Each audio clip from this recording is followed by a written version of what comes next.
அசோகவனத்துல தேவி சீத்தை ஆழ்ந்த சோகத்துல இருக்கிறாங்க.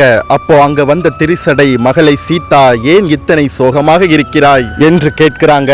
சீத்தை அமர்ந்திருந்த மரத்துல ஒரு குளவி கூடு கட்டியதாகவும் அந்த குளவியுடைய குஞ்சு ஆரம்ப கட்டத்துல சிறு புழுவாக இருந்தாலும் இறை தேட சென்ற தன்னுடைய தாயையே நினைச்சு தன் தாயை போலவே உருவம் மாறி சிறகு முளைத்து சிறகடித்து பறந்துச்சாம். இப்படி நடந்ததை சீத்தை திரிசடையிடம் சொல்ல இதுல கவலைப்படுவதற்கு என்ன இருக்குன்னு திரிசடை கேட்கிறாங்க. அதற்கு சீத்தை தாயையே நினைத்து கொண்டிருந்த குளவி குஞ்சி தன் தாயை போல் உருவம் மாறியதை போல ஸ்ரீராமரையே நினைத்து கொண்டிருக்கின்ற நானும் அவரை போல் மாறிவிடுவேனோ என்று அச்சம் வந்தது என்கின்றார்கள். அதற்கு திரிசடையோ ஸ்ரீராமரை போல மாறும் பாக்கியம் கிடைக்காதா என்று எத்தனையோ பேர் காத்திருக்கிறார்கள். அப்படி இருக்க நீ வருந்துவது வினோதமா இருக்குது மகளே என்று சொல்றாங்க. அதற்கு சீத்தையோ இரு ராமன்கள் இருந்தால் யார் மகத்துவமானவர்கள் என்ற போட்டி வரும். பூலோகத்திற்கு ஒரு ராமரே, அவர் என்றும் என் ஸ்ரீராமரே என்று சொல்றாங்க. இதில் இரண்டு ராமர்கள் எங்கிருக்கிறார்கள் என்று திரிசடை கேட்க சீதைக்கோ வினோதமாயிருந்தது. தசரத மைந்தன் ஸ்ரீராமச்சந்திர மூர்த்தி ஒரு ராமன் என்றால் ராமரையே நினைத்து ராமராகிய நானும் ஒரு ராமனாய் இருப்பேன் அல்லவா? அப்படி என்றால் இரண்டு ராமன்கள் வந்து விடுவோம் அல்லவா என்று திரிசடையிடம் விளக்கமாக சொல்கின்றார் சீதா பிராட்டி.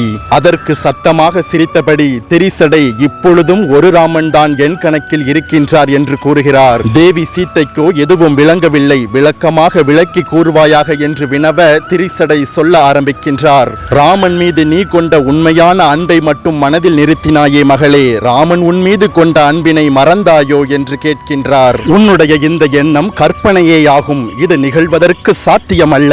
இருப்பினும் மகளே, ராமனையே நினைத்து சீதை ராமனாகி விடுவாள் என்றால் அங்கு சீதையையே நினைத்து உருகிக் கொண்டிருக்கின்ற ஸ்ரீராமரும் சீதையாக மாட்டாரோ?